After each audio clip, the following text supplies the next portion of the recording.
Ons slaan ons oë op na die berge, waar sal ons hulp? Ons hulp is in die naam van die Here wat die hemel en die aarde geskape het. Genade en vrede vir julle van hom wat is en wat was en wat kom, en van die 7 geeste wat voor sy troon is. En van Jesus Christus, die getroue getuie, die eerstgeborene uit die dode en die owerste oor die konings van die aarde. Amen. Ons gaan saam sing, broer en suster, Psalm 66. Ons sing saam Psalm 66, maar nou sing ons vers 7 en kom ons maak dit vers 6 en vers 7. Vers 6 en vers 7 van Psalm 66.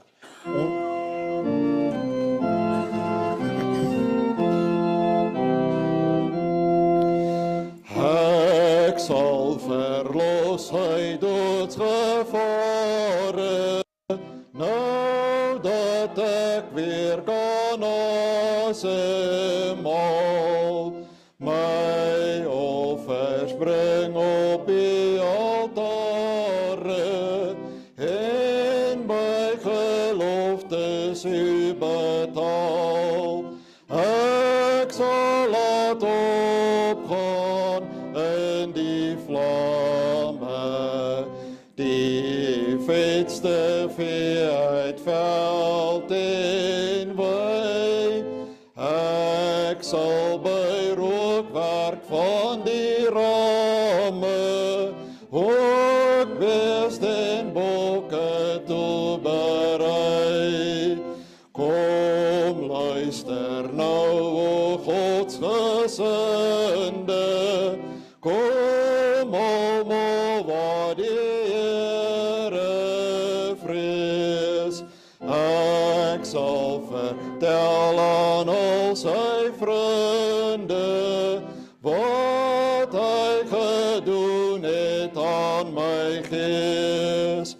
Ek het geroep, God het geluister, toe alles nag was om my heen, en voor die lig skyn deur die duister, was God my lof, net hy alleen.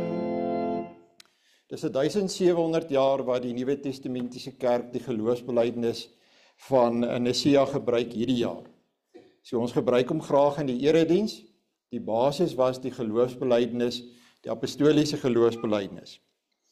Ons glo in een God, die almagtige Vader, die skepper van die hemel en aarde, van alle sigbare en onsigbare dinge, en in een Here Jesus Christus, die eniggebore Seun van God, voor al die eeue uit die Vader gebore.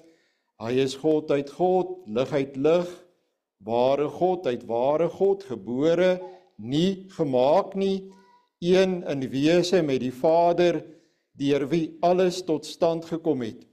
Hy het ter wille van ons mense en ons saligheid uit die hemel neergedaal en het deur die Heilige Gees uit die maagd Maria vlees geword.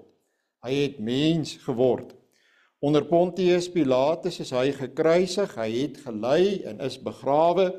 Op die 3de dag het hy volgens die skrifte opgestaan en hy het na die hemel opgevaar. Hy sit aan die regterhand van die Vader en hy sal met heerlikheid terugkom om die lewendes en die dooies te oordeel. Aan sy koningskap sal daar geen einde wees nie. Ons glo in die Heilige Gees wat Here is en lewend maak. Hy gaan van die Vader en die Seun uit en hy word saam met die Vader en die Seun aanbid en verheerlik. Hy het deur die profete gespreek. Ons glo aan een heilige algemene en apostoliese kerk. Ons bely een doop tot vergifnis van sondes. Ons verwag die opstanding van die dooies en die lewe van die toekomstige bedeling. Amen. Broer en suster, u kan so lank kyk, Psalm 25. Is gaan dit reg wees, Fred? Psalm 25, leer my Heer die regte weë. Hy knik, so u kan maar hom so lank opsoek, Psalm 25. Luister nou na die wet van die Here. Ek is die Here jou God wat jou uit Egipte, uit die plek van slawerny bevry het. Begin die wet in Deuteronomium hoofstuk 5, vers 6. Jy mag naas my geen ander gode hê nie. Jy mag nie vir jou 'n beeld of enige afbeelding maak van wat in die hemel daarbo, onder of in die water onder die aarde is nie. Jy mag hulle nie vereer of dien nie, want ek die Here jou God eis onverdeelde trou aan my. Ek reken kinders die sondes van hulle vaders toe, selfs tot in die 3de en 4de geslag van die wat my haat, maar ek betoon my liefde tot aan die 1000ste geslag van die wat my liefhet en my gebooie gehoorsaam. Jy mag die naam van die Here jou God nie misbruik nie, want die Here sal die een wat sy naam misbruik nie ongestraf laat bly nie. Jy moet die Sabbatdag so deurbring dat jy dit heilig hou, soos die Here jou God jou beveel het. 6 dae moet jy werk en alles doen wat jy moet, maar die 7de dag is die Sabbat van die Here jou God. Dan mag jy geen werk doen nie. Nie jy of jou seun of jou dogter of die man of vrou wat vir jou werk, of jou bees of jou donkie of enige dier van jou, of die vreemdeling by jou nie, sodat jou werksmense kan rus soos jy. En jy moet daaraan dink dat jy in Egipte 'n slaaf was, en dat die Here jou God jou deur sy groot krag en met magtige dade daaruit bevry het. En daarom het die Here jou God jou beveel om die Sabbatdag te onderhou. Eer jou vader en jou moeder, soos die Here jou God jou beveel het, dan sal jy 'n lang lewe hê en sal dit goed gaan met jou in die land wat die Here jou God vir jou gee. Jy mag nie moord pleeg nie, jy mag nie egbreek pleeg nie, jy mag nie steel nie, jy mag nie vals teen 'n ander getuig nie, jy mag nie iemand anders se vrou begeer nie, jy mag nie sy huis begeer nie, ook nie sy grond, sy slaaf of slavin, sy bees of donkie, of enigiets anders wat aan hom behoort nie. Kom ons sing saam, broer en suster. Psalm 25. Ek moet nie laat die kinders die pla nie, is baie kinders in die gemeente, hulle pla my glad nie. Hulle hoort eintlik in die erediens, so moet nie laat enige skreeuwende baba u hinder nie, asseblief nie. Psalm 25. Dink aan my in u genade, en dan daarna gaan ons saam in gebed, en by ons is dit die gebruik dat die man staan as hy enigstens kan.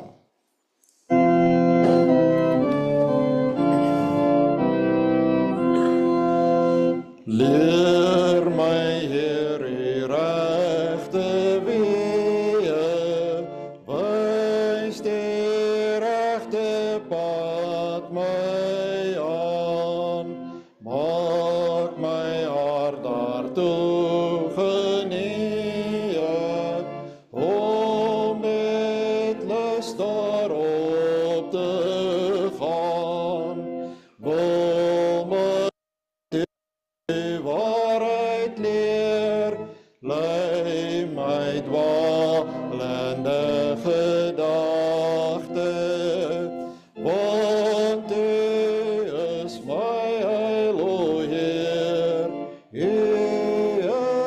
is ek altyd te wagte, dink aan my in U genade, as ek bidend voor U pleit, want getroue liefdesdade is by U van ewigheid.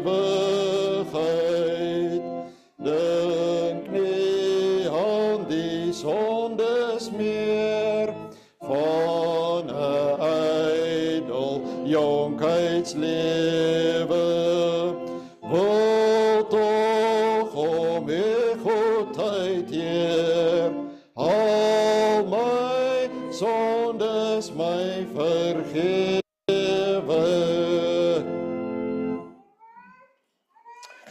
Ons Vader in die hemel, ons aanbid U as die genadige en regverdige God.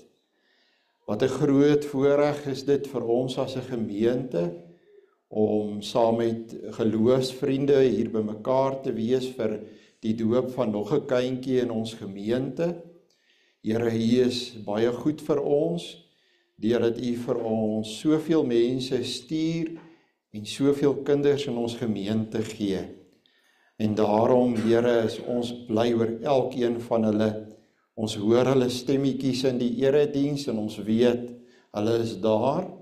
Ons weet, hulle is ook besig om met U in gesprek te wees, want hulle word gehoor, hulle hoort hier by ons. U lei hulle by hierdie kerk in. Dis wat ons dan ook hiervoor is vanoggend, om ook bewus te wees van hoe belangrik elke kind in hierdie gemeente is. En ons as volwassenes het die verantwoordelikheid om die arms om hulle te slaan, net soos wat U ons Here Jesus gedoen het, om hulle ook te begelei in liefde en hulle te seën. Mag dit wees dat hierdie erediens dan ook vir ons die woord bring, dat ons kan hoor hoe belangrik dit is om gedoop te wees. Neem vooroordeel by ons weg, laat ons luister. Ons bid dat U ons sonde sal vergewe en ons vra dit in die Seun se naam. Amen. Broer en suster, ek lees 'n baie bekende gedeelte uit die woord van die Here. U almal ken dit baie goed. Ek lees saam met u Matteus 28. Matteus 28. Dis die hoofstuk oor die opstanding van die Here en daarna. En ek lees dit uit die 2020 vertaling. Na die Sabbat teen dagbreek, op die eerste dag van die week, het Maria Magdalena en die ander Maria gegaan om na die graf te kyk. Skielik was daar 'n groot aardbewing, want 'n engel van die Here het uit die hemel neergedaal, nader gegaan, die steen weggerol en daarop gaan sit. Sy voorkoms was soos weerlig en sy klere wit soos sneeu. Uit vrees vir hom het die wat die graf bewaak gebewe en soos dooies geword. Toe antwoord die engel die vroue en sê, moenie langer bang wees nie, want ek weet julle soek Jesus die gekruisigde. Hy is nie hier nie, want hy is opgewek, soos hy gesê het, kom kyk na die plek waar hy lê, en haas julle en gaan sê vir sy disippels, hy is opgewek uit die dood. Kyk, hy gaan voor julle uit na Galilea, daar sal julle hom sien. Dit het ek vir julle gesê. Met die vrees en groot blydskap het hulle haastig van die graf af weggegaan en gehardloop om die boodskap aan sy disippels oor te dra. Onverwags het Jesus hulle tegemoet gekom en gesê, gegroet. Hulle gaan toe nader, gryp sy voete en aanbid hom. En daarop sê Jesus vir hulle, moenie langer bang wees nie, gaan sê vir my broers dat hulle na Galilea moet gaan, daar sal hulle my sien. Terwyl die vroue op pad was, het enkele van die wagte na die stad gegaan en alles wat gebeur het aan die leierpriesters berig. Die leierpriesters het toe met die familiehoofde bymekaar gekom en 'n besluit geneem om 'n groot som geld aan die soldate te gee. Met die opdrag, sê sy disippels het in die nag gekom en hom gesteel terwyl ons geslaap het. En as die prokurator daarvan te hore kom, sal ons hom gerigstel en sorg dat julle nie in die moeilikheid beland nie. Hulle het die geld toegeneem en gemaak soos hulle voorgesê is. Hierdie storie word tot vandag toe onder die Jode versprei. Dit is nie die hemelvaart hierdie nie. Jy moet hom nie harder sit nie, sit hom eerder sagter, hoor. As hy nog verder dit gaan doen, sit ons dit af. Die 11 disippels het na Galilea gegaan, na die berg waarheen Jesus hulle ontbied het. Toe hulle hom sien, het hulle hom aanbid, maar sommige het getwyfel. Jesus het nader gekom en vir hulle gesê, aan my is gegee alle mag in die hemel en op die aarde.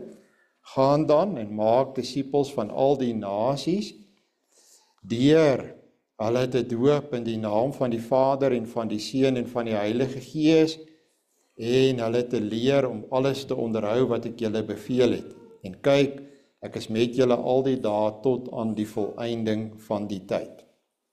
Goed, 'n baie bekende vers, en die 2020 vertaling sal u gehoor het, iets het verander.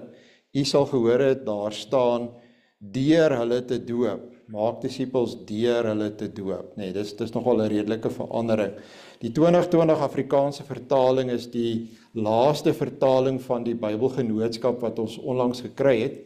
Kyk, daar was die 83 en die 53 en wees maar seker dat dit wat jy gebruik is 'n Bybel, hoor. Of 'n vertaling, 'n redelike goeie vertaling van die Bybel. Hierdie Bybel vir seuns en die Bybel vir tieners en die Bybel vir skoonmakers, dis nie Bybels daai nie, hoor. Baie swak vertalings van die Bybel. So maak seker jy gebruik 'n Bybelgenootskap Bybel. Goed, so die Bybel weet ons begin en eindig met God. In die middel gaan dit oor God. Die sakramente word in die Bybel ingestel.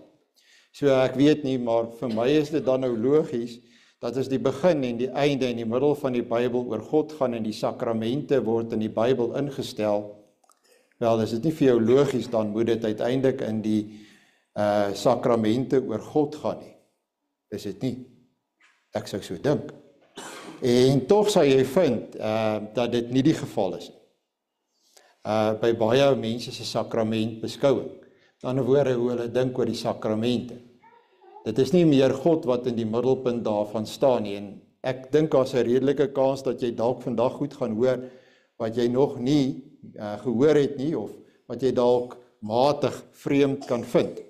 Nou goed, as vertrekpunt vir my verstaan van Matteus 28 vers 19 en 20, en beide preke gebruik ek dieselfde teksvers, het ek die tweede belangrikste boek van die westerse wêreld gebruik.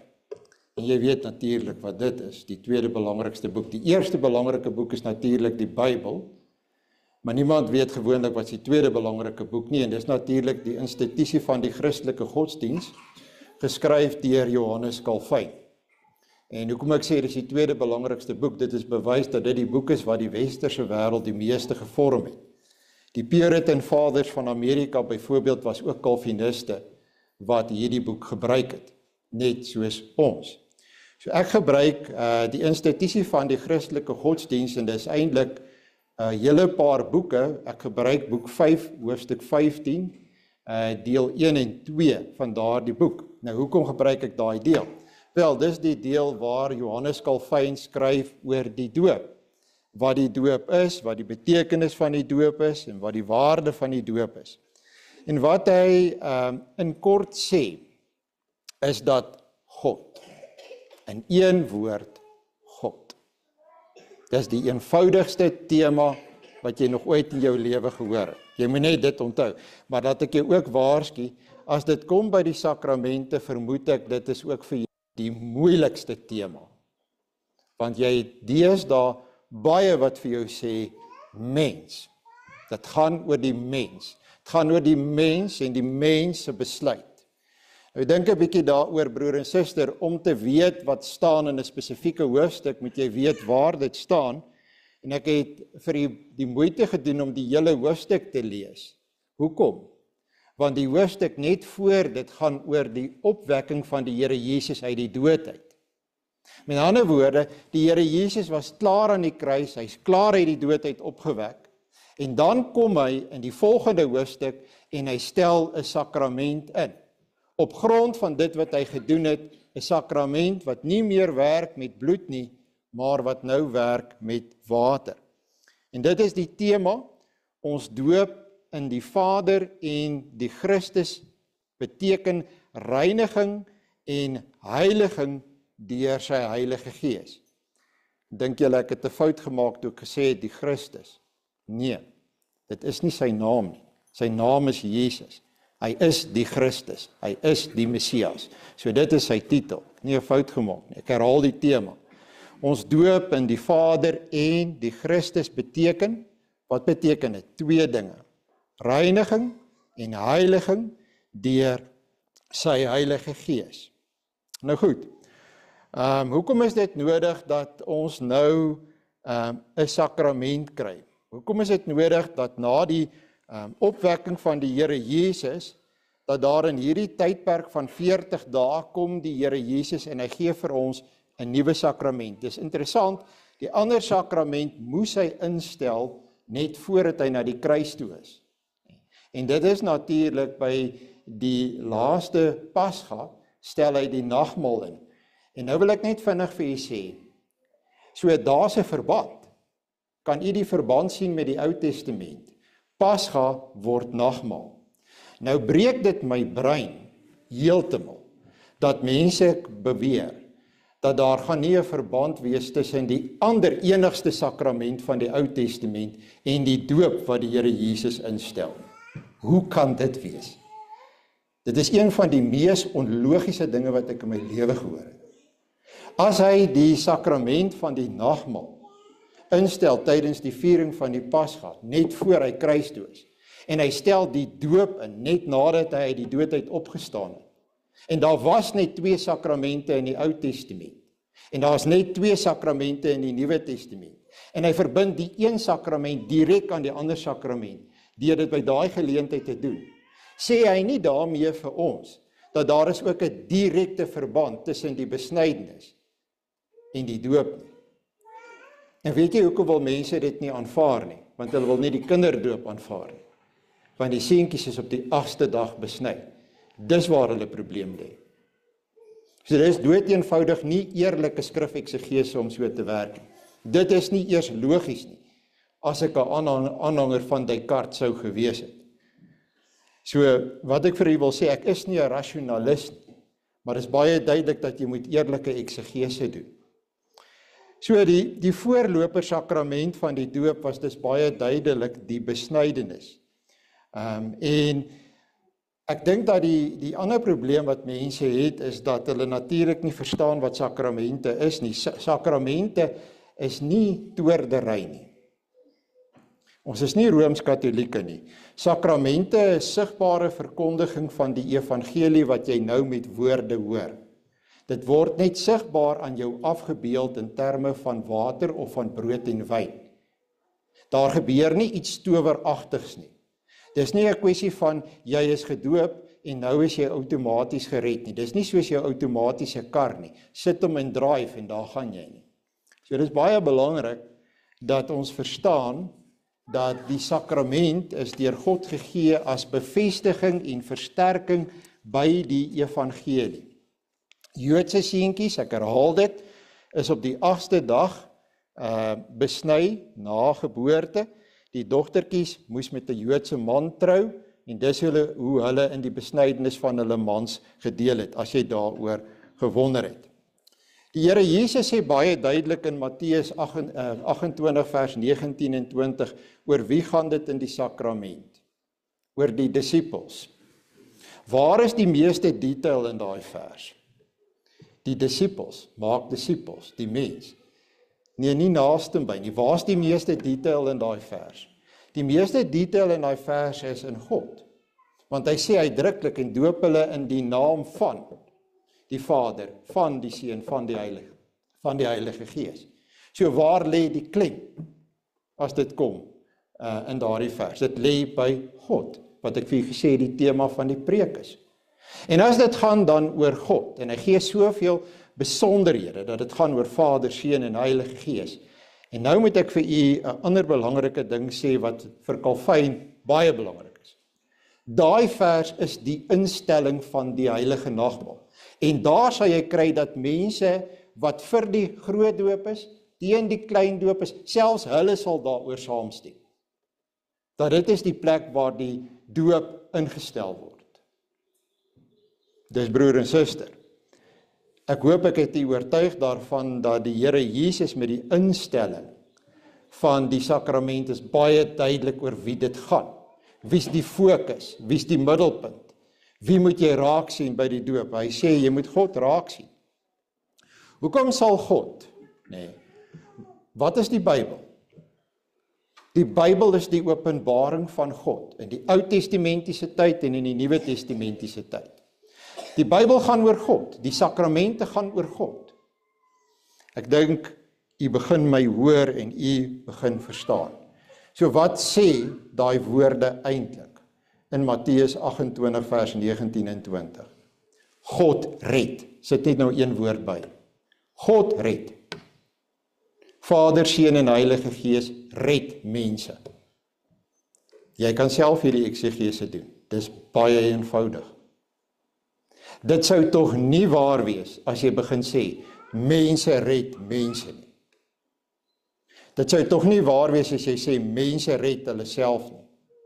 Mense red hulle self met 'n besluit nie. Dit kan dood eenvoudig nie waar wees nie. Jy sal nie daai vers vir dit kan gebruik nie. Jy sal besig wees om daai vers te verdraai. So broer en suster, dit het Abraham verstaan in die Ou Testamentiese tyd. Wat het Abraham geglo? God het vir Abraham gesê, Abraham, ek sal jou God wees. Wat beteken Abraham, ek sal jou red, ek sal jou nageslag red, gaan besny jou nageslag. Wat hy gedoen het. En hulle daarmee volgehou, op die 8ste dag al die seentjies is besny. Want die kernwaarheid is God red. Jy sien, hier's 'n baie gevaarlike ding aan as jy begin daai vers anders te lees. Dan moet jy by 'n punt kom om te sê, maar die Ou Testament is nie so belangrik soos die Nuwe Testament nie.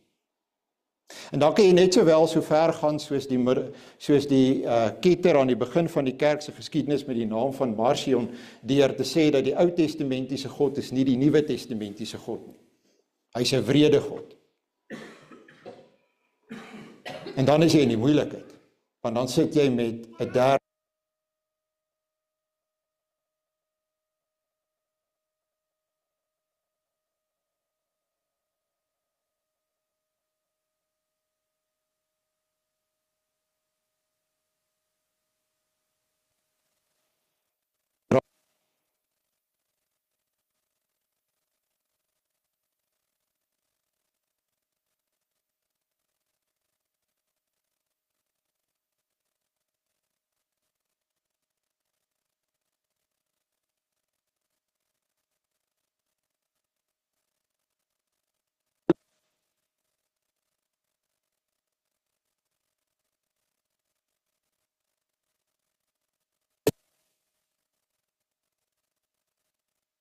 daar, want die rand het nou gekrimp, omtrent so klein soos 'n ou 10 cent.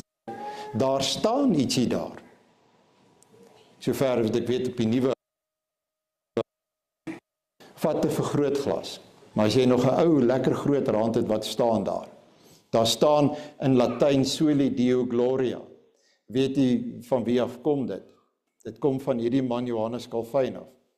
Hy vra in sy weergawe van die katekismus, nie die Heidelbergse katekismus nie, maar die Geneefse katekismus, die katekisasieboekie wat hy geskryf het, vra hy in die eerste vraag en antwoord, wat is die doel van die mens? En daai tyd het hy Latyn geskryf, en toe skryf hy daar, Soli Deo Gloria.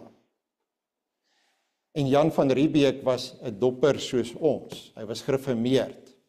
En daarom aan die begin het ons gereformeerde voorouers, soos die Amerikaanse Puritan Fathers, het hulle gesoli Deo Gloria, en hulle het dit op die 1 rand gesit, as 'n getuienis, net soos die 1 sent, daai 2 mossies was, soos wat God sal sorg vir die mossies.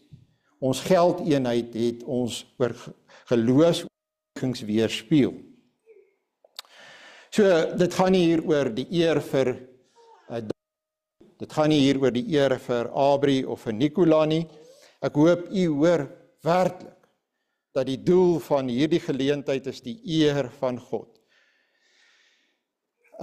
Calvijn maak baie daarvan dat deur die doop word die kind ingelyf by die gemeente. Hy sê dit so, die doop is die teken van die inlywing waardeur ons ontvang word in die kerk, sodat ons ingeënt, hy gebruik die woord ingeënt, wat 'n beeld is, ek sal dit gou verduidelik, in Christus onder God se kinders gereken kan word.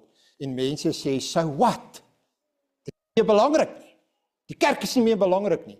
Probeer daai een. Probeer daai een as jy by God staan eendag. Die kerk is nie belangrik nie. Kyk of jy met hom gaan wegkom. Ek kan jou die absolute versekering gee, jy gaan nie daarmee wegkom nie. Want die kerk is vir hom Baie belangrik. Om die waarheid te sê, as u dan so kundig is oor die kerk, wat beteken die woord kerk?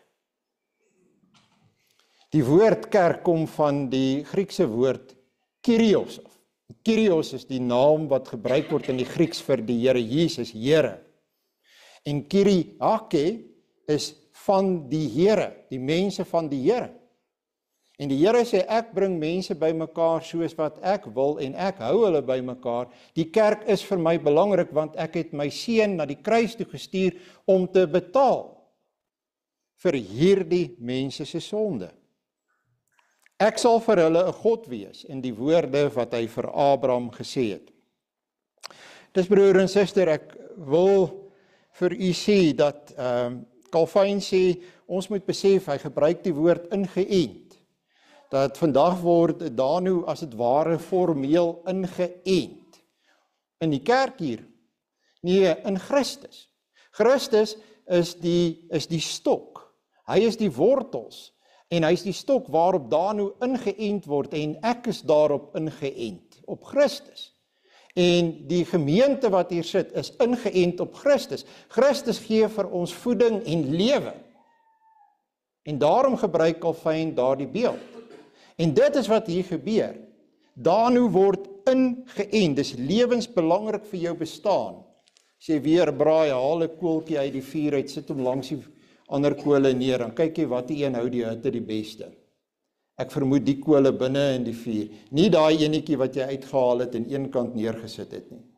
So gaan besin werklik oor jou standpunt oor die kerk. As jy daaroor wonder, gaan praat met iemand daaroor. Goed, Calvin verwys na 3 noodsaaklike aspekte van die doop. Hy sê in die eerste is, wat ek eintlik net nou al moes gedoen het, is hoekom het die Here Jesus opgehou met bloed? Maar kyk, as jy 'n seentjie sny, gaan daar bloed wees. Daar was mos baie bloed in die Ou Testament. Onthou julle, wat's die konteks van hierdie hoofstuk waar hy sê God red? Net voor dit was hy aan die kruis. Wat het aan die kruis met hom gebeur? Hy's dood onder andere van bloedverlies. Hy het sy bloed gegee as offer vir ons sonde. Dit is vervul. En daarom kom hy en hy kies vir 'n ander teken. Wat gebruik jy om jou liggaam te was? Jy gebruik water. So dis 'n logiese korrelasie.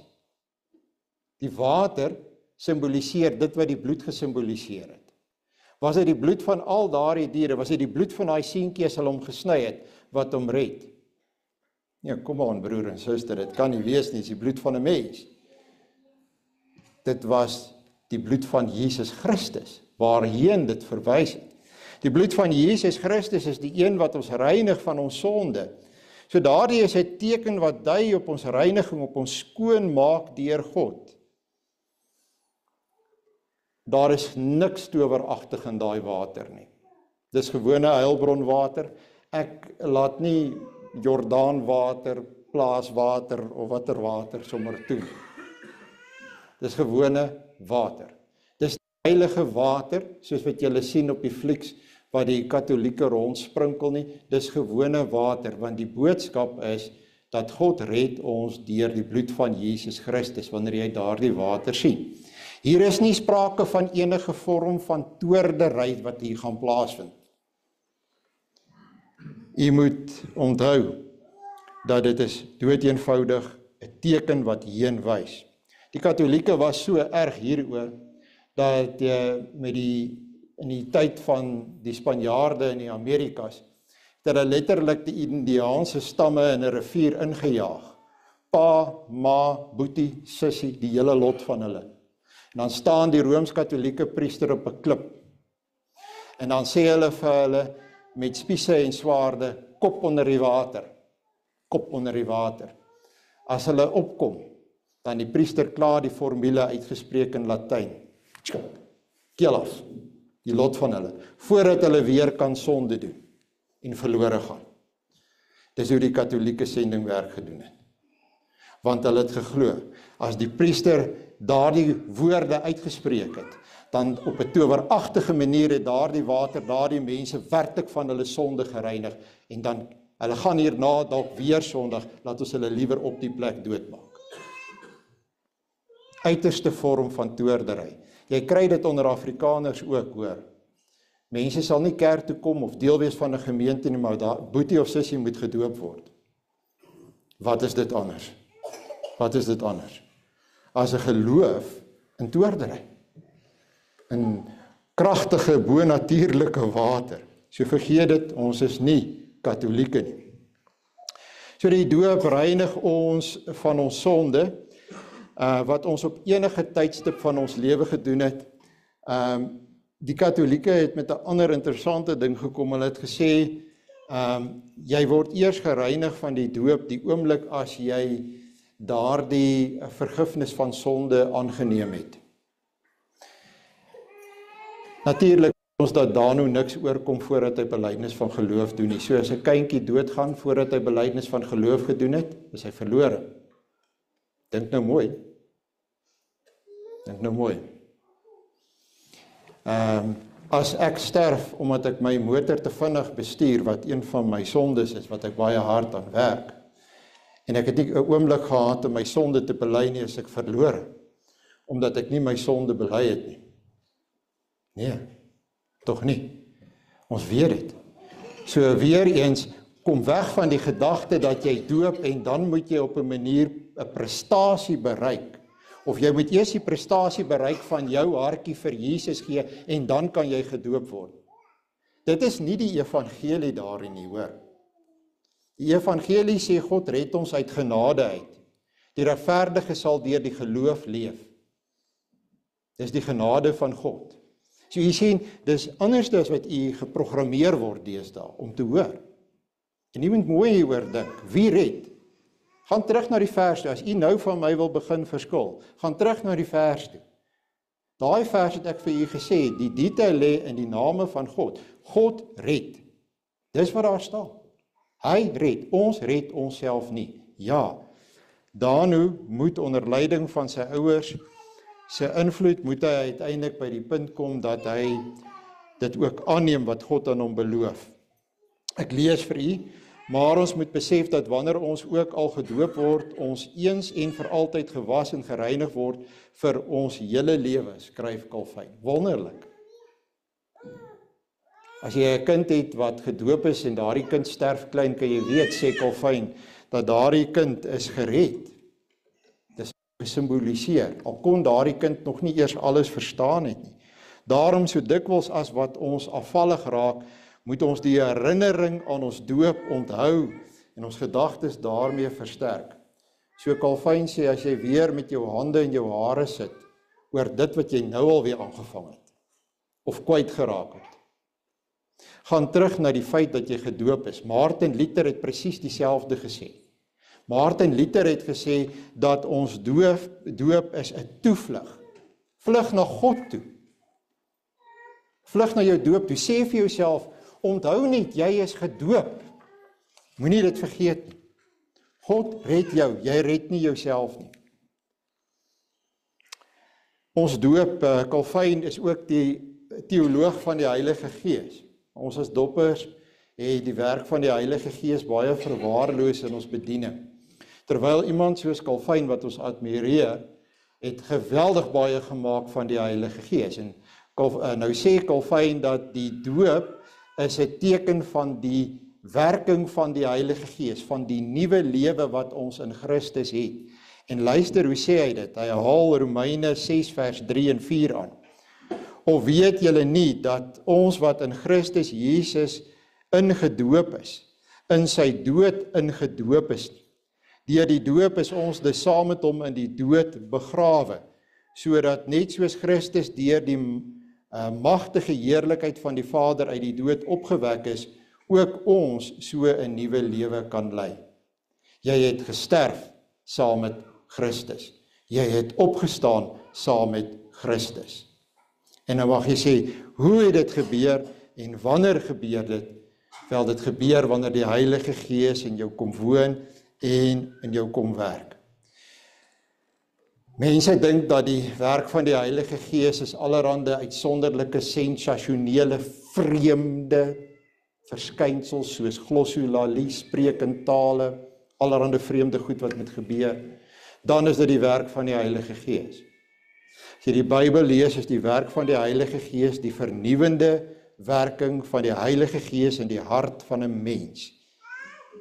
Dis broer en suster, wanneer die Heilige Gees in Danu Pretoria se hart die nuwe lewe werk, dan kan ons sien dat God is besig met hom. Die Gees sal nêrens anders gevind word as in Christus nie. Jy kan nie die Heilige Gees losmaak van Christus nie. Wat sê die vers? Doop hulle in die naam van die Vader, van die Seun en van die Heilige Gees. Weet jy wie se Gees is dit? Dis die Vader en die Seun se Gees. Dis wat in al die belydenisskrifte staan. So die Heilige Gees ontvang jy deur Christus. Waar is Christus? Waar is Christus? In die hemel? Christus is hier. Christus is hier waar hy verkondig word. Hier waar jy van hom hoor, van sy kruisiging en van sy opstanding en van sy kragtige werk. Christus is hier in die kerk, tussen sy mense, Kyriake. Ek gaan dit lees, hierdie stukkie. Dit was vir my, ek het hier nageskryf en julle is welkom om hierdie teks te kry. Ek het hier nageskryf, wow, Calvin. Dit het my uitgebul, soos hulle sal sê. Luister net wat sê hy, wat doen die Heilige Gees alles vir ons. Dit is hy wat ons gewete met die bloed van Christus besprinkel, ons skuldgevoel verwyder en ons toegang tot die teenwoordigheid van God verseker. Dit is hy wat die belofte van ons aanneming is, die evangelie aan ons bekragtig, die rol van 'n regter in ons vervul. Met ander woorde wat vir my sê, besop, jy is besig om verkeerd te maak. God se beloftes aan ons bevestig. Alle vrees verwyder dat God dit kan herroep en ons geleidelik na God toe draai. Wat is ek en jy as gelowiges sonder hom? Ek sal vir jou sê, niks. Niks. God, net God, Vader, Seun en Heilige Gees. So Calvin sê dat wanneer jy gedoop word, is dit 'n dubbele genade. Hy sê dit so, naamlik as ons deur Christus se onberispelikheid met God versoen is. Onberispelikheid, is dit nie 'n mooi gedagte nie. Christus is onberispelik, jy kan nie fout vind met hom nie. As ons met God versoen is, kan ons in die hemel in plaas van 'n regter, 'n genadige Vader hê. En in die tweede plek, dat ons geheilig deur Christus se Gees onberispelikheid en reinheid ons hele lewe lank kan kweek. En God kweek dit in ons deur sy Heilige Gees. Paulus skryf natuurlik in Galasiërs 5 van die vrug van die Gees. U ken dit, nee. Die vrug van die Gees. Ek is seker u ken dit. Ek het nou 'n perskeboom wat ek hard probeer. Ek is baie trots op my perskes elke jaar. Ek het geleer met my perskeboom dat jy tel die vrotvrugte op. Jy tel beskadigde vrugte van die boom af, jy tel vrotvrugte onder jou boom op, want al die peste en die plaas in daai vrotgoed. Jy vat hulle weg, sit hulle in 'n swart sak en jy verwyder hulle. En dis wat die Heilige Gees doen. Die Heilige Gees verwyder die vrotvrug en hy kom en hy bring die vrug van die Gees in ons lewe. En dit word 'n werklikheid op grond van die werk van ons Here Jesus Christus. Ja, die derde en die laaste dingetjie, en dit is 2 sinne omtrent hoor. So jy hoef nie af te skakel nie. Calvin wys dat 'n derde noodsaaklike ding wat moet gebeur, is dat ons moet deel in die seëninge van Christus, en dis 2 dinge. Wedergeboorte en uiteindelik opstanding van die vlees. Ek glo in die Heilige Gees. Ek glo aan 'n heilige algemene Christelike kerk. Die gemeenskap van die heiliges. Ek glo in die vergifnis van sonde. Ek glo in die opstanding van die liggaam en 'n ewige lewe. Apostoliese geloofsbelijdenis, 3de deel oor die Heilige Gees. Wat sê jy as jy sê ek glo in die vergifnis van sonde? Ek glo ek moet wedergebore wees. Danu is op pad na belydenis van geloof toe. Danu gaan ek vra, Danu as ek nog lewe, as die Here my spaar. Danu, is jy wedergebore ou seun? En sy vir my sê, nee, ek is nie seker, en sê ek van dan moet jy wag dan kan jy nog nie belydenis van geloof doen nie. As hy vir my sê, dominee, ek is seker, God het my wederbaar, en sê ek dan moet jy belydenis van geloof doen. En as die Here, mag hy dit verhoed dat ek dit ooit moet doen.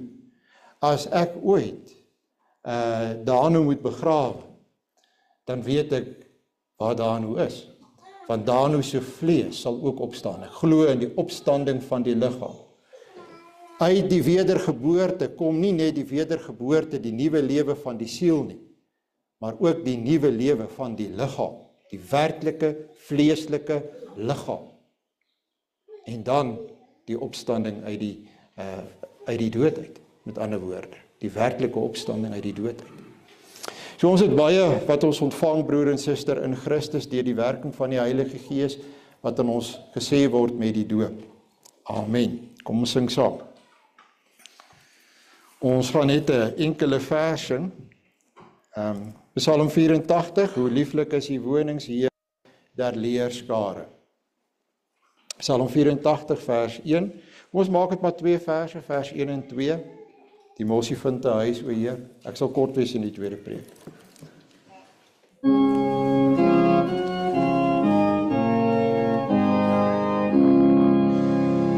O lieflik is die wonings hier der leerskare hoop begeer, my siel in anker van verlange, om na Gods woning op te gaan, en in die tempel voor te staan, met jubelende lofgesange, my hart en vlees voor God roep luid, tot U wat leef verlangend uit. Die mossie vind 'n huis, o Heer, die zwakes lê in is neer, en ek vind rus by U altare, waar U vir my 'n woning maak, en U my koning, my bewaak. Gedigte Heer der leerskare, welsalig wie in U paleis, U altyd deur mag loof en prys. Ek gaan dit kort hou, broer en suster, met die tweede preek, dis dieselfde teksvers. So het die eerste preek gesê, wat moet jy lees in Matteus 28, hy het gesê, God red. Dis dit. Nou, broer en suster, as u dit het, en u kan dit verstaan en vashou, dan beteken dit dat die doop is nie 'n kerklike sakrament nie. Die Rooms-Katolieke het van die doop 'n kerklike sakrament gemaak. Met ander woorde, uit die aard van die saak, as jy daarvan 'n kerklike sakrament maak en jy wil vir mense sê, hulle word gered deur die doop, dan moet daar iets in die water aangaan. Nee, daar moet iets in die water aangaan. Dit moet heilige water wees, want jy sprinkel dit net op hulle. Party mense is dit so suur wat op hulle land, en ander mense word gered. Daarmee saam, jy het dit natuurlik gedoen, maar jy moet geld maak. Jy moet daai pragtige Sint-Peters kerk bou, en as jy wil doop, moet jy 'n redelike bedragie geld betaal om te doop. So baie mense is in die middeleeue nie gedoop nie. Dit beteken wel, die kerk het 'n absolute houvas, want as jy nie gedoop is nie, kan jy nie in die hemel kom nie. Moet jy gedoop wees om in die hemel te kom? Heeltemal reg, daar skud 'n man sy kop baie definitief, en hy's reg, nee, jy hoef nie gedoop te wees om in die hemel te kom nie. Die doop is wel belangrik, maar die doop bring jou nie in die hemel nie. Calvin sê die hele tyd, Christus doen dit. Nie die priester nie, nie die Rooms-Katholieke kerk nie, Christus doen dit. Dis die punt. Dis hoekom ek vir jou sê, maak seker, hoe verstaan jy Matteus 28 vers 19? Daar staan uitdruklik baie duidelik, jy kan self die eksegese doen, God red. Nie jy red jouself met jou fantastiese besluit nie. Waar het jy die besluit in elk geval vandaan gekry? Het jy al daaroor gedink? En wat maak jy met die uitverkiesing, wat Paulus sê in Efesiërs hoofstuk 1, dat dit dateer van voor die grondlegging van die wêreld af? Jy gaan jou vasloop.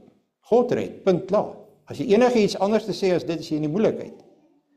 Dit werk nie uit nie. So, goed, tye verander, maar mense verander nie.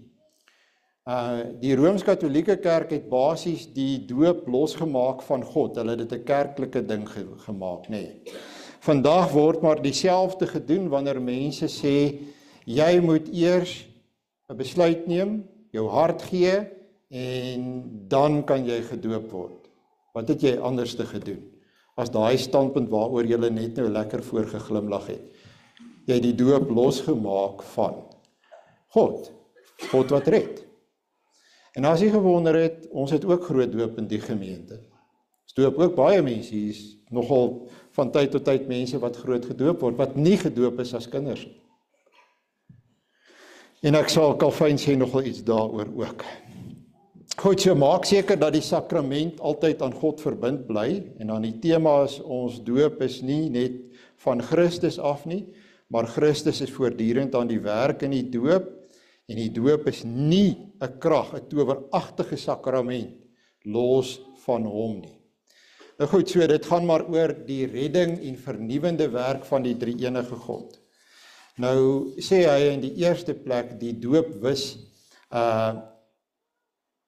dat ek dit so sê, die Katholieke het gesê dat die doop maak 'n einde aan erfsonde. Weet jy wat beteken dit? Dit beteken jy gaan terug na die voor Adam en Eva sondeval toestand. Dit beteken perfeksionisme is moontlik. Dit beteken na jou doop, na jou besluit, na jou doop doen jy nie meer sonde nie. Dit is nie waar nie. Dit is nie waar nie. Nie as jy met jouself eerlik is nie, jy bly 'n sondaar. En daarom het Calvin gesê, ons glo nie daarin dat jy gaan in die een of ander perfeksionistiese toestand in, omdat jy gedoop is nie. Jy bly 'n sondaar, dis juist die punt, dat ek na my doop my toevlug neem wanneer ek sonde gedoen het. Ek beroem my in Christus se redding. Want dink 'n bietjie mooi as jy wil kies vir perfeksionisme, broer en suster. As jy gedoop is en jy het perfek geword, het jy Christus nog nodig? Ag nee, is amper nie. Jy het nie meer Christus nodig nie. Dis wat hy leer sê. So dink die konsekwensies van so iets deur. So ons moet 'n baie gebalanseerde siening hê oor die doop. As die nagmaal jou nie red nie, dan red die doop jou ook nie. Ek het die Latyn hier neergeskryf, ex opere operato, wat beteken dat die doop is 'n werkende krag wat jou uiteindelik so in jou werk, dat dit 'n krag binne in jou word. Onafhanklik van Christus, ek dink nie so nie. Jy gaan niks reg kry nie. So, daar's baie mense wat verskriklik baie maak van die doop en van groot doop. Wees maar bietjie versigtig vir dit. Soos ek gesê het, ons het ook groot doop, maar moet dit nooit losmaak van God nie. Die tweede ding waarop hy wys, is die Katholieke het gesê, die een wat die doop bedien moet perfek wees. Wel, dan is daar nou in die moeilikheid vandag. Want ek is nie perfek nie. Jy sien, dit was 'n manier om te sê, die priester het die hef in die hand, die Rooms-Katholieke priester, jy moet na 'n Rooms-Katholieke priester toe gaan wat perfek is en geordineer is, en hy moet jou doop, want as hy jou nie doop nie, dan is jy op pad na die hel toe. En dan moet jy seker maak, jy het die ou geldstukkie vir die priester gegee, sodat jy gered kan word. There's no business like religion. Kan julle dit sien? So dit gaan nie oor die waardigheid van die persoon wat die doop bedien nie, want dit gaan oor die waardigheid van die outeur van die doop, die een wat die doop ingestel het, en dit is Christus. Die derde ding wat hy opwys is, hy sê, die ding van onmiddellike berou, wat ek reeds genoem het, en dan die vierde ene, is dat, in Calvin se tyd het die hervormers gesê, nee, ons kan nie die katholieke se doop aanvaar nie, hulle is so totaal verkeerd, en die Katholieke het weer gesê, ons kan nie die gereformeerde se doop aanvaar nie, en dan was daar die charismatiese ouens, die Anabaptiste, en hulle het gesê, ons kan nie een van hierdie twee se dope aanvaar nie, so ons moet mense herdoop. Calvin sê, daar is geen nood vir enige vorm van herdoop nie. So as jy hier kom met 'n doop, wat in 'n kerk gedoen is, gaan ons daardie doop aanvaar. Want hoekom? Is dit die doop wat red? Ek het dan nou net vir u verduidelik, broer en suster. Die punt wat Calvin die hele tyd maak is, en wat Christus maak in Matteus 28 vers 19, is nie die doop, is nie die sakrament wat red nie, is God wat red. Jy het tog die tema. Dis Christus wat red. Dis nie die doop wat red nie. Dis net ook 'n manier waarop die evangelie aan ons bedien word. En dan kom mense ook met, jy moet onder die water verdwyn. En dit moet vinnig vloeiende water wees. En dit moet hierdie tipe water wees en daardie tipe water wees. Rarig. So is dit die water wat red. Nee, broer en suster, vir die soveelste keer, sê ek Calvin weer 'n keer vir ons, dit is nie gegote water, helder water, vinnig vloeiende water, hoeveel water, diep water, seewater, rivierwater, damwater. Dit is Christus wat red. Christus se bloed wat red. Dit is 'n eenvoudige argument. Calvin het wel gesê, die Katholieke het gesê, as jy nie gedoop is nie, kom jy nie in die hemel nie. So nou is die voetvrou besig om die baba te vang en sy sien die baba gaan sterf. Dan het die Katholieke gesê, kry jy die nooddoop op die plek, maak nie saak wat se water dit is, of dit vrugwater is nie, moet sy daai kind dan doop. En Calvin sê, nee. En die eerste plek is nie toelaatbaar vir 'n vrou nie, sê hy, want die woord moet bedien word, soos wat in ooreenstemming met Paulus gesê het in Timoteus. En die tweede plek sê hy, weer eens dieselfde argument. Dis Christus wat red, nie die doop wat red nie. Goed, ons het nou lekker gepraat oor die Katholieke, nee. Wel, in hierdie gemeente is daar ook 'n paar goedjies wat beginne inkom het. Ek noem hulle net vir u. Ek wil net die volgende doen. Alle Afrikaanse kerke in Suid-Afrika gebruik die Dordtse kerkorde as 'n basis. Maak nie saak of jy in die APK, NG, Hervormd of watter kerk jy is nie, van waar af jy kom nie. Die basis van dit wat jy gebruik waarskynlik is die kerkorde wat van Dort afkom in 1618, 1619. So, daar is nie baie artikels nie, ons gebruik om nog suiwer hier by ons. Daar staan, luister baie mooi, artikel 65. Ekskuus tog, 56, lees ek dit nou soos wat die mens het, andersom. Die verbond van God moet so spoedig moontlik aan die kinders van die Christene in die erediens met die heilige doop beseël word volgens die formulier wat daarvoor vasgestel word. En u kan maar die volgende gaan lees. Ek gaan hulle nie nou lees, so die volgende 4. So spoedig moontlik, wat beteken dit? So gou as moontlik. So op hierdie stadium, dis onder andere een van die artikels sê, artikel 57, die bedienaar van die woord moet toesien dat die vader en die moeder of die voogde die doop vir hulle kinders aanbied. Ek moet na jou toe gaan en vir jou sê, hoekom vat jy so lank? En ek doen dit. En deesdae vat mense al langer en langer in hierdie gemeente om hulle kinders te doop. Ons het nie eers die praktyk van doopsondae nie, juis oor hierdie rede, dat ouers nie hoef te wag om hulle kinders so gou as moontlik te laat doop nie. 'n Doop is nie 'n begrafnis nie. 'n Begrafnis is 'n familiegeleentheid. So ons hoef nie te wag vir oom Klaasie van die Kaap om daar te kan wees vir die doop nie. Die doop is belangriker omdat, wat is die tema van die preek? Christus gedurig in die doop aan die werk is. Dit gaan tog oor God. So ons het nie so iets soos 'n doop Sondag nie. Daar mag nie 'n onnodige vertraging van die doop plaasvind nie. Nou weet ek wat sê die ou tannies. Ja, dominee, in ons tyd was dit nie so nie. Die mamma kon amper nie eers regop staan nie. Om die waarheid te sê, my ou man moes klein Piet alleen gaan doop, want ek was nog in die hospitaal. Tannie, jy praat nie die waarheid nie. En ek gaan dit vir jou bewys. Ek het die synode aktes gaan naslaan. In 1958 en 1961 neem die synode die volgende besluit. Die synode neem met besorgdheid kennis van die omvang wat die onnodige vertraging van die doop in ons kerke aanneem. Dis amper nou nie, seker omtrent 70 jaar gelede. Toe was dit al 'n probleem, dat mense onnodig wag. Dis broer en suster, maak werk daarvan. As die doop vir ons werklik belangrik is, dan doop ons die kindjies so vinnig as moontlik. Ek dink wel, dis nie nodig om een van die ouers uit te sluit nie. Maar dit behoort nie nodig te wees en die kerkraad moet my help toesien. Dis nie net my verantwoordelikheid nie, dat die doop so vinnig as moontlik bedien moet word nie. Ek het ook gesê, ek kan dit sê vir Nicola en Abri, ek het doopkategese gedoen, broeders kerkraad. Hulle is nie hier skuldig nie. Hulle het vir Danu heel betyds gebring vir die doop. Die doop verkondig dus aan ons die werk van God wat ons red. Wat 'n wonderlike voorreg om hierdie waarheid te kan sien vanoggend. Mag u opnuut bewus wees van hoe God u red en mag u ook u doop dan gebruik as 'n toevlug in u lewe. Amen. Ek gaan nou daartoe oor vir die formulier vir die bediening van die heilige doop. Die hoofsaak van die leer van die heilige doop word in hierdie 3 punte saamgevat.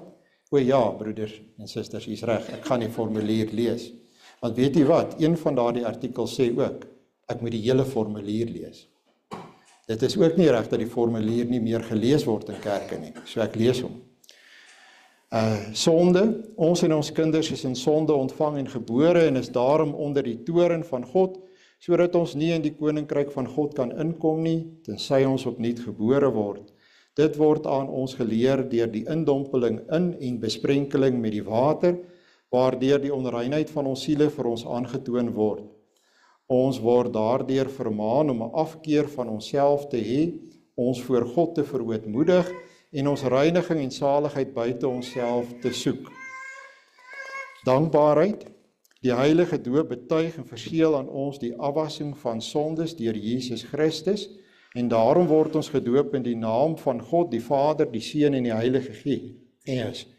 As ons in die naam van die Vader gedoop word, betuig en verseël God, die Vader, aan ons, dat hy 'n ewige genadeverbond met ons sluit, dat hy ons tot sy kinders en erfgename aanneem en ons daarom met alle goeie dinge wil versorg en alle kwaad van ons wil afweer of tot ons beswil wil beskik. As ons in die naam van die Seun gedoop word, verseël die Seun aan ons dat hy ons in sy bloed van al ons sondes afwas. Daarmee lyf hy ons in die gemeenskap van sy dood en opstanding in. Hy doen dit so dat ons van ons sondes bevry en voor God regverdig gereken word. Net so ook wanneer ons in die naam van die Heilige Gees gedoop word, verseker die Heilige Gees ons deur hierdie heilige sakrament dat hy in ons wil woon en ons tot lidmate van Christus wil heilig. Dit doen hy deur tot ons eiendom te maak wat ons in Christus het, naamlik die afwassing van ons sondes en die daaglikse vernuwing van ons lewe, totdat ons eindelik onder die gemeente van die wat uitverkies is in die ewige lewe vlekkeloos gestel sal word. Derdens, omdat alle verbonde uit 2 dele bestaan, daarom word ons ook weer deur God met die doop vermaan en verplig tot 'n nuwe gehoorsaamheid. Ons moet naamlik hierdie enige God, Vader, Seun en Heilige Gees aanhang, vertrou en lief hê met ons hele hart, met ons hele siel, met ons hele verstand en met al ons kragte. Ons moet van die wêreld afsien, ons ou natuur doodmaak en 'n lewe in volkome toewyding aan God lei. As ons soms uit swakheid en sondes val, moet ons nie aan die genade van God twyfel of in die sondes bly lê nie. Die doop is immers 'n seël en ontwyfelbare getuienis dat ons 'n ewige verbond met God het. Die kinderdoop, hoewel ons kinders hierdie dinge nie verstaan nie, mag hulle nogtans nie daarom van die doop uitgesluit word nie, aangesien hulle sonder dat hulle dit weet, aan die verdoemenis in Adam deel het, en ook sonder dat hulle dit weet, weer in Christus tot genade aangeneem word. Net so spreek God tot Abraham, die vader van al die gelowiges, en daarom ook tot ons en ons kinders wanneer hy sê, ek sal my verbond oprig tussen my en jou nageslag na jou en hulle geslagte, as 'n ewige verbond om vir jou 'n God te wees en vir jou nageslag na jou, Genesis 17 vers 7. Dit betuig Petrus ook met die woorde, want die belofte kom julle toe en julle kinders en almal wat daar ver is, die wat die Here ons God na hom sal roep. Handelinge 2 vers 39. En daarom het God vroeër beveel dat hulle besny moet word, wat 'n seël van die verbond en van die geregtigheid van die geloof was. So het Christus hulle ook omhels, die hande opgelê en geseën, omdat die doop nou in die plek van die besnydenis gekom het, moet die kinders as erfgename van die koninkryk van God en van sy verbond gedoop word. En die ouers is verplig om hulle kinders, terwyl hulle opgroei, breedvoeriger hieroor te onderrig. Geliefde gemeente, ontvang hierdie kind as deel van die verbondsvolk van God, die liggaam van Christus. Wees lief vir hierdie kind, bid vir hom en wees 'n voorbeeld van 'n lewe in Christus. Om nou hierdie heilige instelling van God tot sy eer, tot ons troos en tot opbou van die gemeente uit te voer, laat ons daarom sy heilige naam aanroep. Kom ons bid saam. Almagtige, ewige God, U het volgens U regverdige oordeel die ongelowige wêreld, wat geen berou gehad het oor hulle sondes nie, met die sonvloed gestraf, en die gelowige Noag met sy gesin, slegs 8 mense, deur die groot barmhartigheid gered en bewaar. U die verharde Farao met al sy manne in die Rooi See verdrink, en die volk Israel op droë grond daardeur gelei. Daardeur is die doop afgebeeld. Ons bid U op grond van U oneindige barmhartigheid, dat U hierdie kind van U in genade wil aansien en deur die Heilige Gees in die Seun Jesus Christus wil inlyf, sodat hy met hom in sy dood begrawe mag word en met hom in 'n nuwe lewe mag opstaan. Ons bid U, laat hy sy kruis blymoedig dra, terwyl hy Christus daagliks navolg en hom aanhang met opregte geloof, vaste hoop en vurige liefde. Laat hy Christus navolg, sodat in hierdie lewe, wat tog niks anders as 'n voortdurende sterwe is nie, en deur U getroos mag verlaat, en op die laaste dag sonder verskrikking voor die regterstoel van Christus U Seun mag verskyn. Dit bid ons deur hom, ons Here Jesus Christus, U Seun, wat saam met U en die Heilige Gees, een enige God, leef en regeer in ewigheid. Amen. Abri, jy en Nicola kan nou hier na vore kom. Die kinders saambring as julle wil.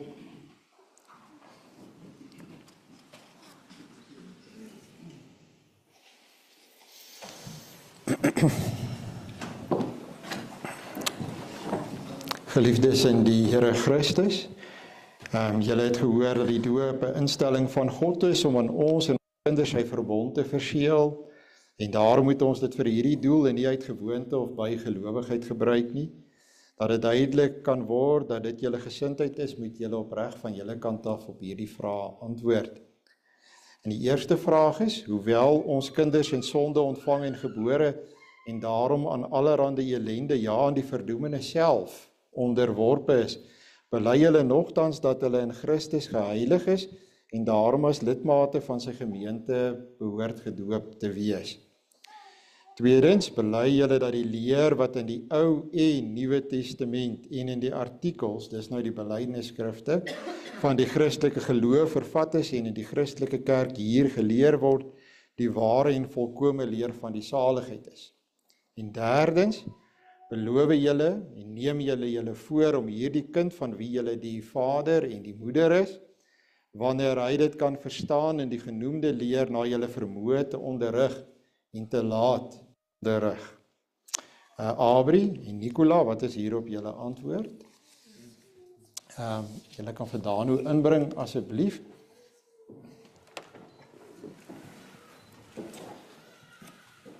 Ek dink ons gaan Psalm 128 vers 4 kan doen, Fred. Jy kan maar kyk Psalm 128 vers 4.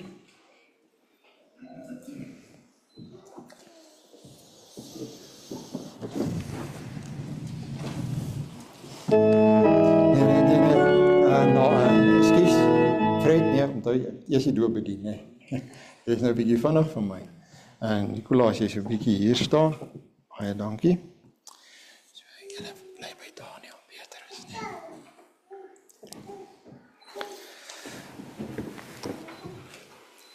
Daniel, Petrus Pretorius, ek doop jou in die naam van die Vader en van die Seun en van die Heilige Gees. Amen. Dankie Fred.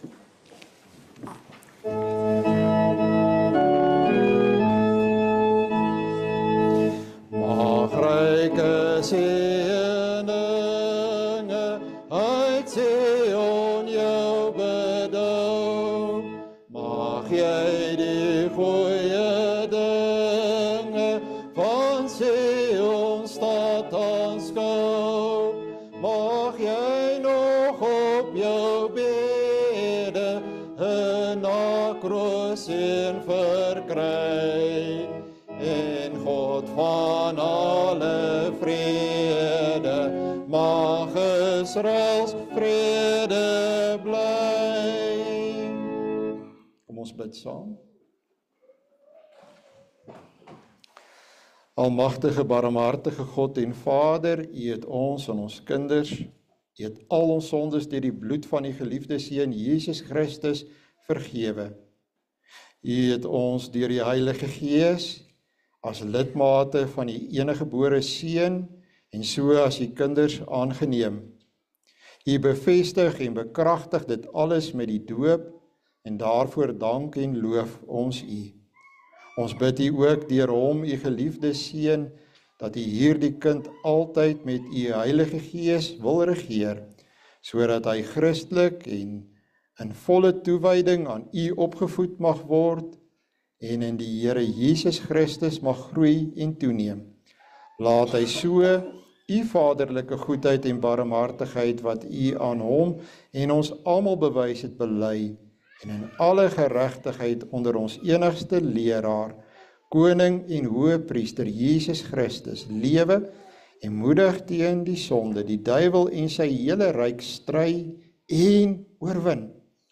Wil U dit gee, sodat hy U in U Seun Jesus Christus en ook die Heilige Gees, die enigste ware God, ewig sal loof en prys. Amen. Baie geluk, Nicola. Ek dink aan jou pa. Ja, ons onthou hom vandag.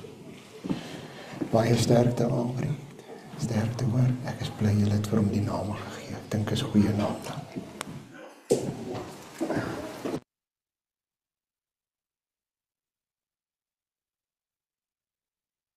Vir die diens van barmhartigheid.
Ons gaan saam sing, broer en suster, Psalm 105, vers 4 en 5. Psalm 105, vers 4 en 5. O volk uit Abraham gebore, vers 4 en vers 5 van Psalm 105. Baie dankie, Fred.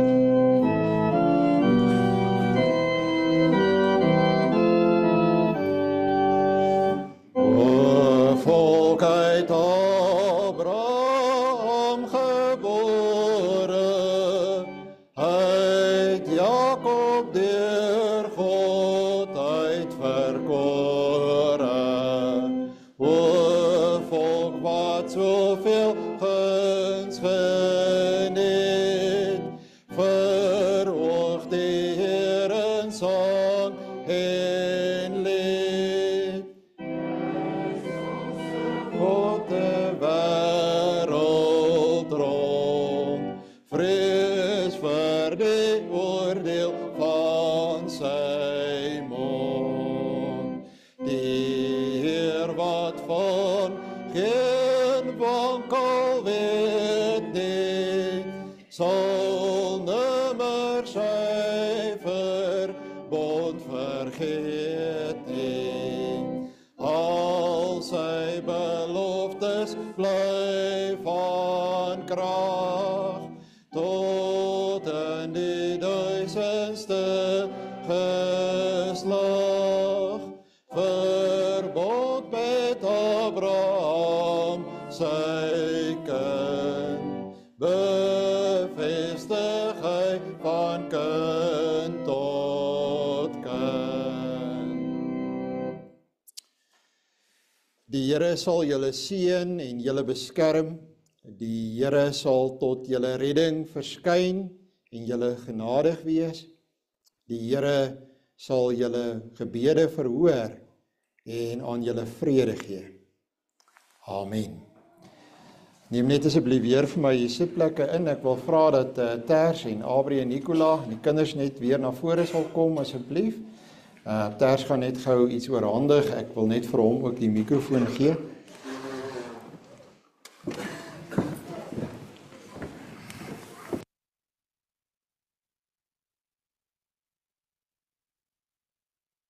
Enige gebruik.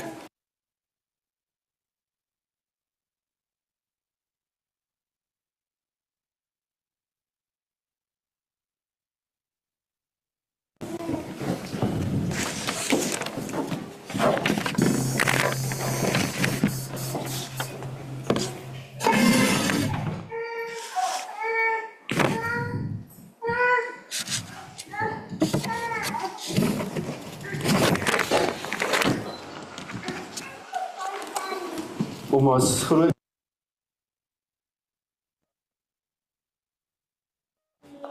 en 'n ouma van 'n tweede kleinkind en dan ook Marie, by jou al die 5de kleinkind,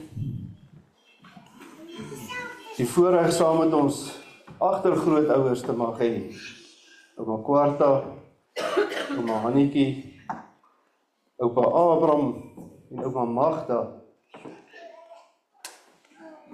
nog 'n kleinkind te doop, is 'n besonderse voorreg.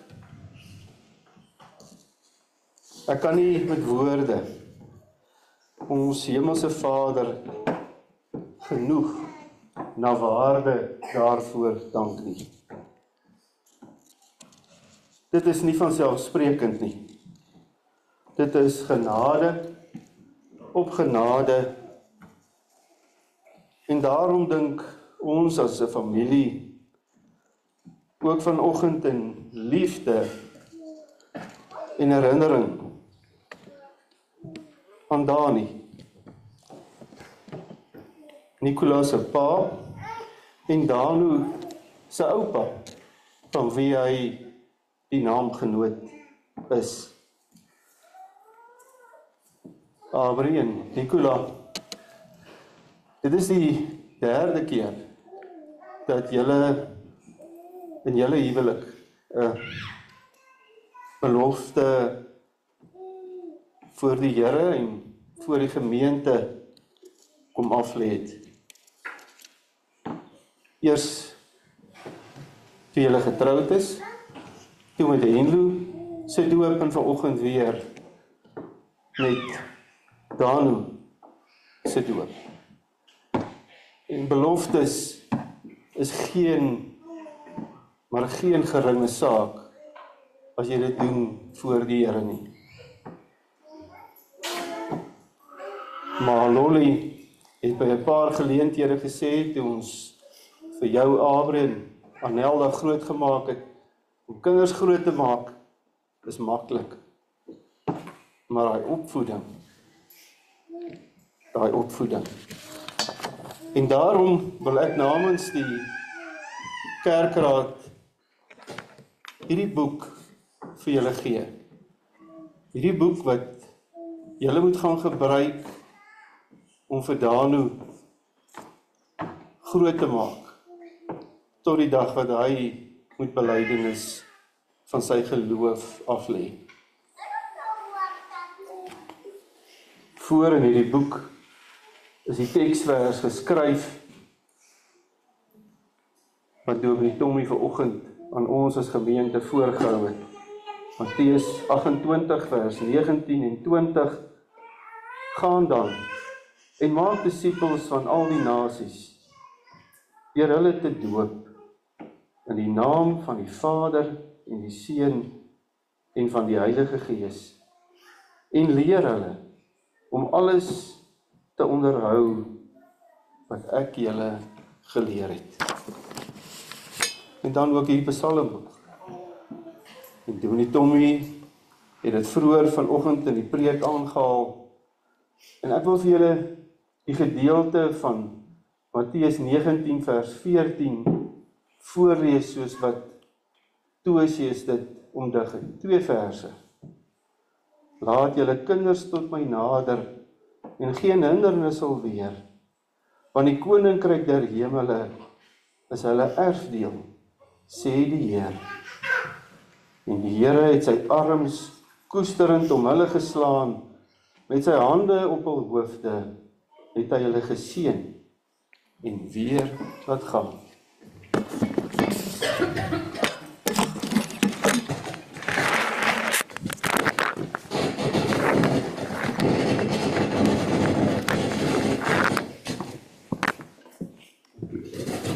Dankie broer en suster. Kom maar.